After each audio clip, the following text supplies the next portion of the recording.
So good evening everyone, I am Lim Wei Sen, Group 14 Leader. Today we are going to present our MPU 2332 group project.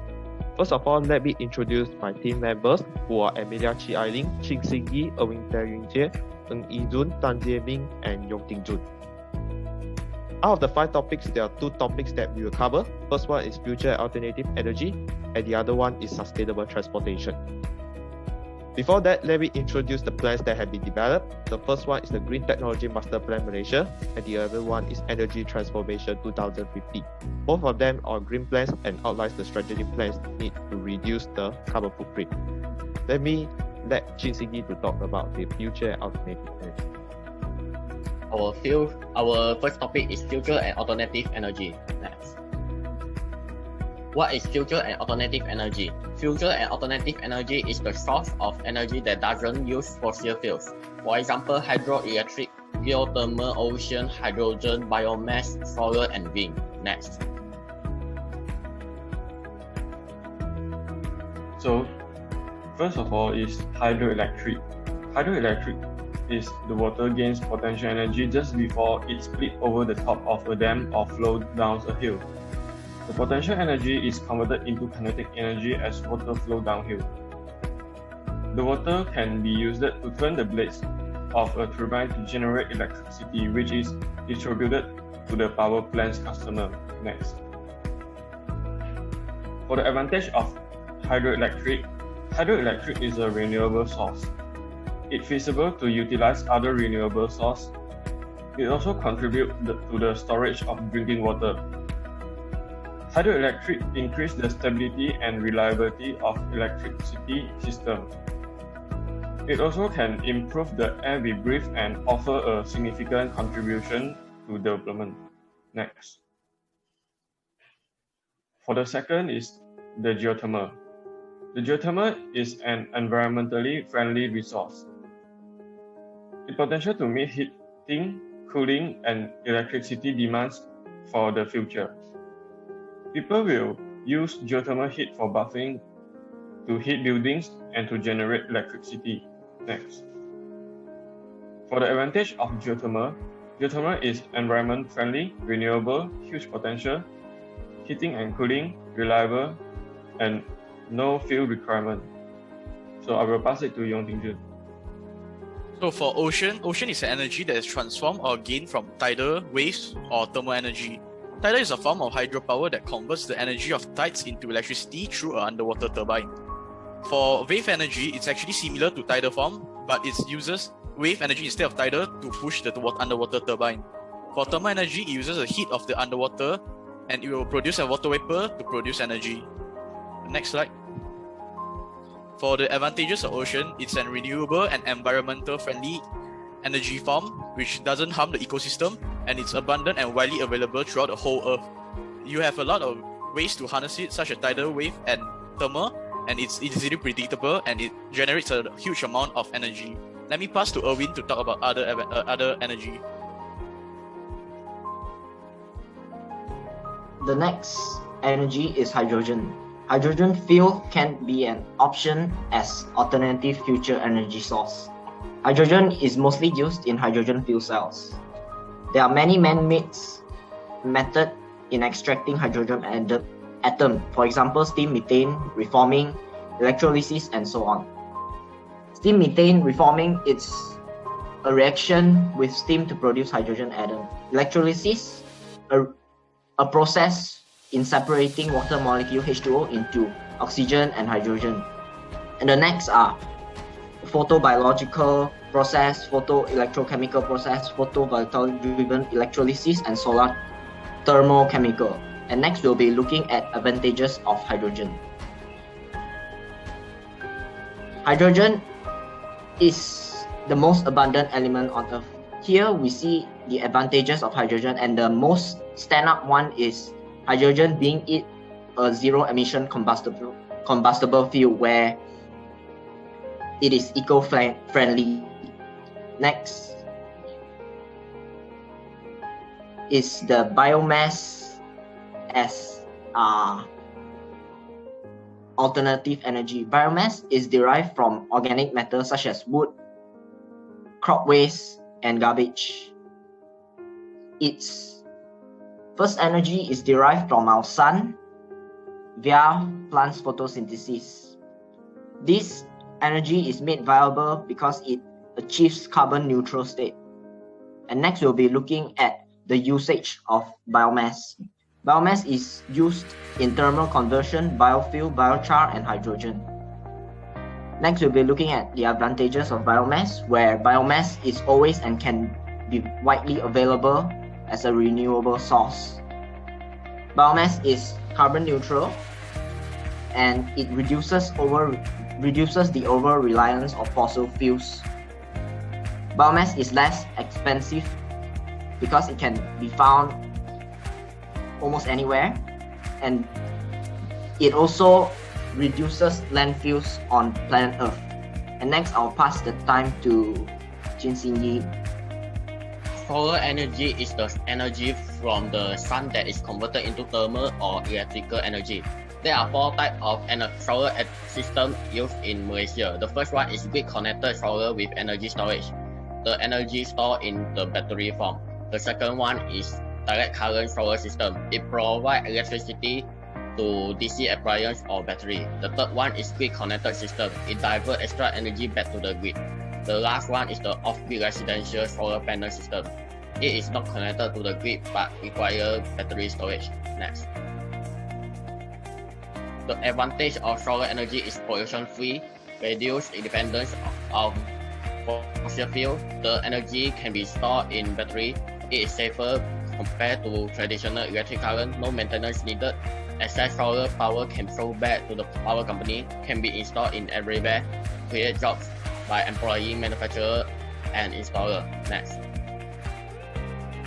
The wind generates energy by capturing energy of wind by using turbines and convert into electricity. There are 5 types of wind turbine used in the world depend on how much energy is required. The first one is residential scale on-site energy use, which is below 10 kW. The second one is small commercial scale on-site energy use, which is between 10 to 50 kW. The third one is commercial and on-site energy use, which is between 50 to 250 kW. The fourth one is the large commercial or industrial energy use, which is between 500 kW until 1.5 MW. The last one is the utility scale energy use, which is between 1.5 until 7.5 MW. Next. The advantage of wind energy is cost-effective, pollution-free, low operational cost, job creation, and wind turbine can be built on existing farm or ranches. Next. So now I'm going to talk about what is sustainable transportation. Sustainable transportation are actually the modes of transportation that are green and also brings low impact on the environment. For example, carpooling, green vehicles, car sharing, bike sharing, transit, and also walking. So those are the pictures from number 1 to number 6.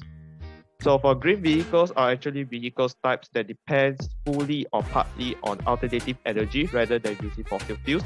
Example is hybrid electric vehicles, plug-in hybrid electric vehicles, and battery electric vehicles. Short summary on these 3. For battery electric vehicles, it only runs solely on battery. For plug-in hybrid electric vehicles, it can use fossil fuels or it can be recharged by plugging it into external source. While for hybrid electric vehicles, it can recharge the battery by regenerative braking. Carpooling is actually a group of people who are willing to travel together to the same destination. For example, going to shopping mall and workplace. Example like friends, family members, and employees. Carpooling can save a lot of money, and carpooling is better for the environment as it's pollution free. Carpooling can also reduce health risks, for example cardiovascular diseases, and it's also very convenient as you have a companion so you won't feel alone.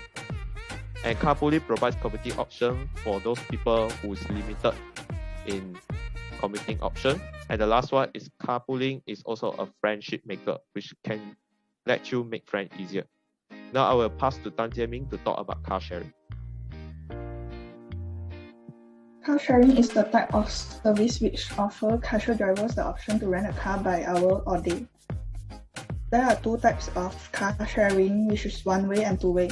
One-way means you can pick up a car from a service area near them after booking it and can drop it off at any service area once you are done. Two-ways car sharing require the user to return the car back to the same service area where the car was picked up. Example of car sharing is Car2Go, Grab, GoCar, SoCar, and so on. Next.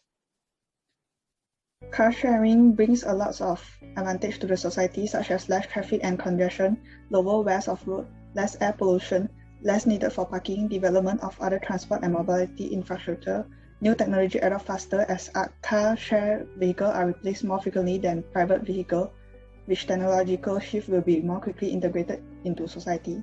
Next. Bike sharing relies on a system of self-service bike station. Users normally check out a bike by using membership or credit card or debit card. They can then ride to their destination and park the bike in a nearby docking station. These bikes serve as a short-distance transit vehicle to reduce the use of motor vehicle to avoid traffic congestion and reduce environmental pollution. Next. Advantages of biking sharing are environmental benefits. Fitness, as biking is known to be an excellent exercise for both mental and physical.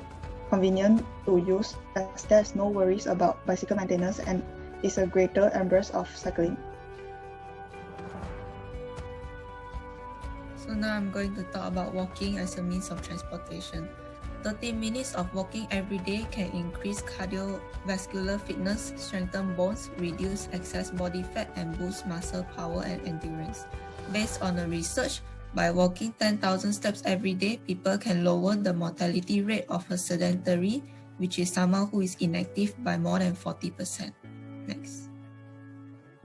Advantages of walking include it lowers the amount of greenhouse gases that are emitted into our environment, such as hydrocarbons and nitrogen oxides, since people are not using their vehicles. Walking reduces road accidents as walking rarely causes injury, and it gives streets vitality and personal security. Walking also lessens traffic noise as there will be lesser vehicles on the road. Next. So a brief introduction on transit. Rail transport in Malaysia consists of heavy rail, light rapid transit, mass rapid transit, monorails, airport rail links, and funicular railway line. There are currently 2 operational light rail systems in Malaysia. MRT project and announced preliminary plans for the first line, which is Kajang line, stretching 51 kilometers from Sungai Buloh to Kajang through 35 stations. Malaysia's major monorail system is used for public transport in Kuala Lumpur. Next. So advantages of transit. LRT is a preferred mode of transportation within the confines of a city, while MRT is more suited for transportation outside of the city. Transit also reduces the number of people driving on the road. More fuel is conserved since most of these trail transits runs on electricity, and thus it also decreases air pollution. Next. So for our innovative energy, which is the piezoelectricity. Piezoelectricity is an electricity resulting from pressure and latent heat from an object. Electric charge that accumulates in certain solid materials in response to applied mechanical charge, which is pressure. In short terms, it means that when you apply a pressure to an object, you will generate an electricity. This electricity is called piezoelectricity. This can be used in shoes, tiles, and sidewalks to produce more energy. I will pass to Wilson to talk about the innovative transportation. So for the new technology, which is solar transportation, it means that vehicles can be powered partly or fully by using a direct solar energy. And normally it uses photovoltaic cells on the solar panels, which is a PV cells, and is applicable to those transportation like maglev trains, cars, and also buses. In conclusion, for this era of the living, it's important to conserve energy, and transport sector needs to be developed even further for a control of vehicular emission. So with both of them achieved, sustainable living can lead to existence of the future generation. That's all for our slide. Check out the links below to know more about our topics. Thank you.